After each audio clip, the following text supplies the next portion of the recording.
Oh, wow. Wow. These are the moments celebrities fired back while the whole world was watching. Most stars walk onto award show stages to smile, grab the trophy, and give a safe little speech. But some celebrities use that same spotlight for something very different, turning an awkward joke, an old insult, or a public mistake into the perfect comeback. In 2011, Ricky Gervais hosted the Golden Globes and did exactly what people expected from him. He roasted celebrities right to their faces. But when he introduced Robert Downey Jr., the joke suddenly got way too personal. Ricky brought up Robert's past troubles, and for a second, the whole room went from laughing to sitting there awkwardly. Kiss, kiss, bang, bang.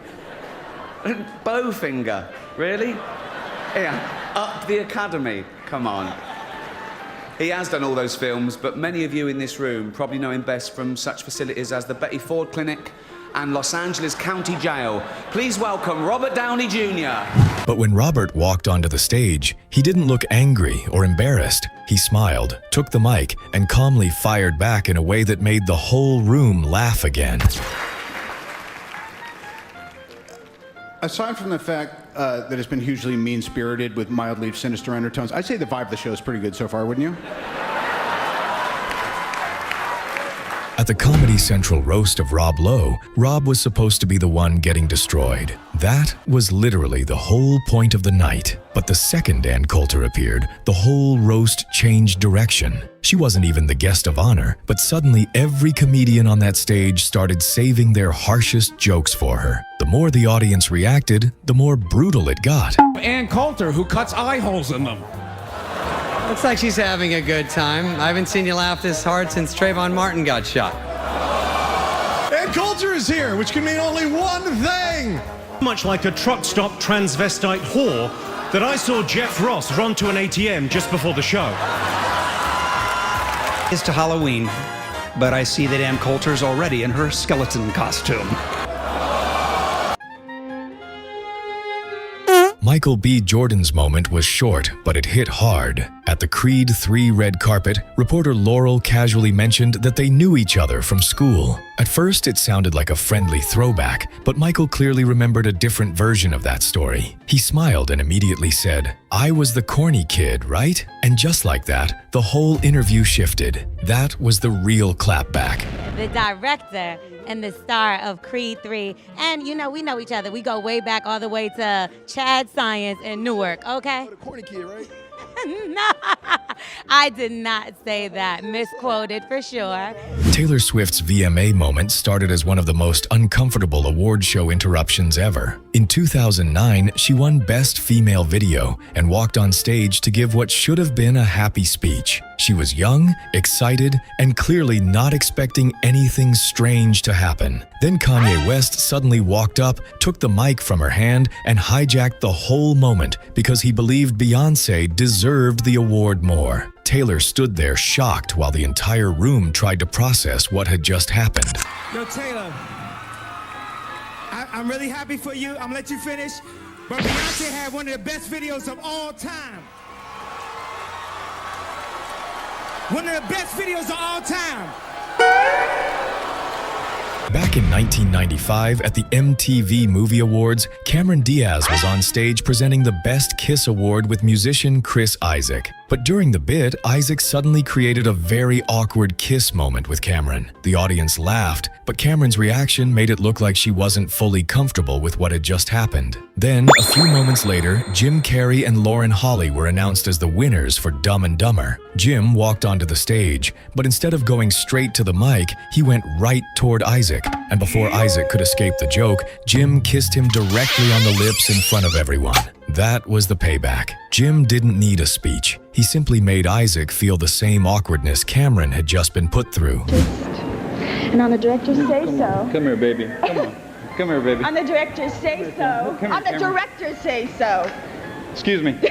Come on, baby.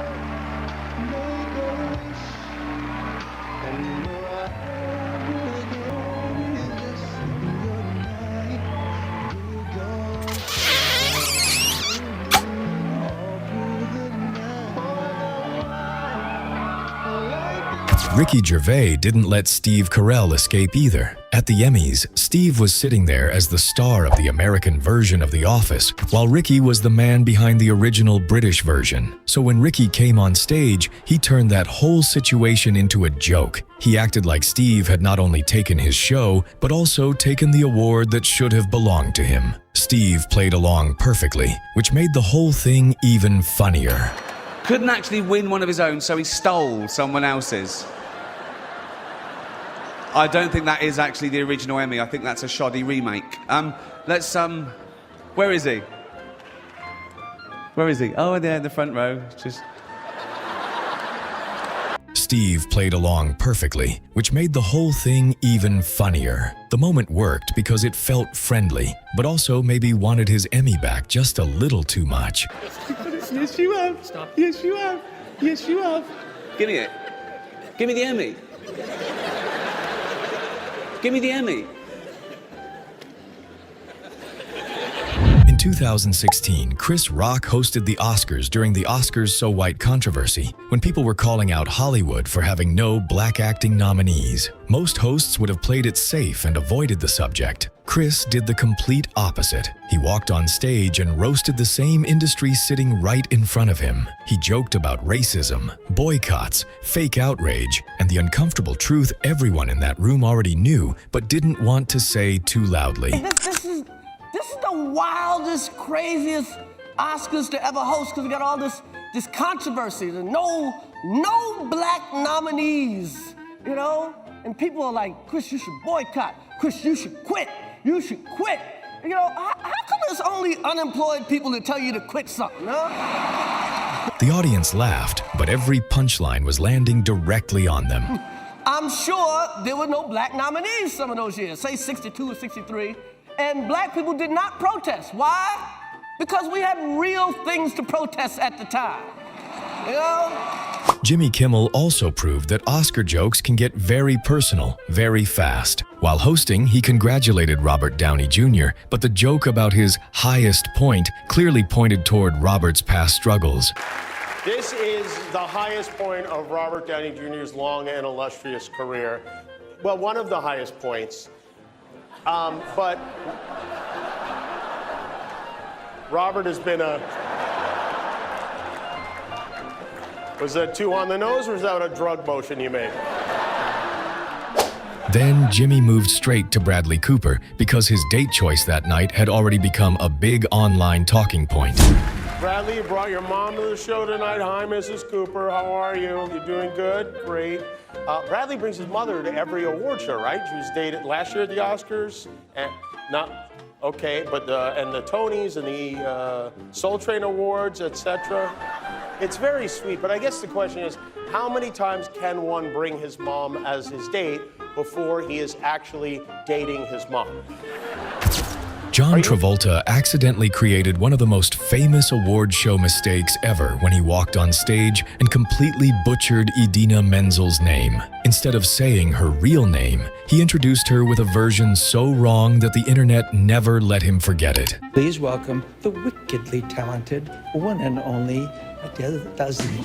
But Idina eventually got her chance to fire back. When the two reunited on stage a year later, she introduced John with a wrong name of her own. That was the perfect payback because she didn't need to be harsh. My very dear friend, Glom Gazingo. I deserve that, but you, my darling, my beautiful, my wickedly talented Idina Menzel. You got it! Is that right?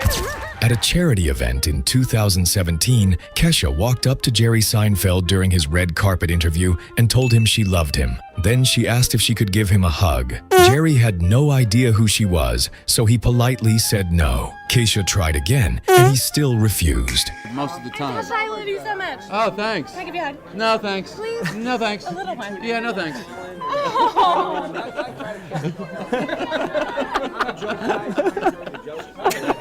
I don't know who that was. Yeah, it was Kesha. Okay. Well, I wish her the best. Jerry later explained that he simply doesn't hug people he doesn't know, and in his mind, Keisha was a total stranger. This next scene isn't from an award show, but it still has that same public payback energy. It happened on a famous live show where popular influencers were showing each other their Kung Fu Panda skills. Don't ever come at me like that. I swear to God, I'll punch you in your face. So do it. Don't with me. I swear to God. Do it already. Don't use Billy and Billy. Stop. Okay, stop. You too. Okay, stop. No. You two stop. Ever! Guys, stop it! Dig your nails in me. You guys, stop. By the way, if you enjoyed this video and want a next part, don't forget to like the video and subscribe to the channel. Thanks for watching.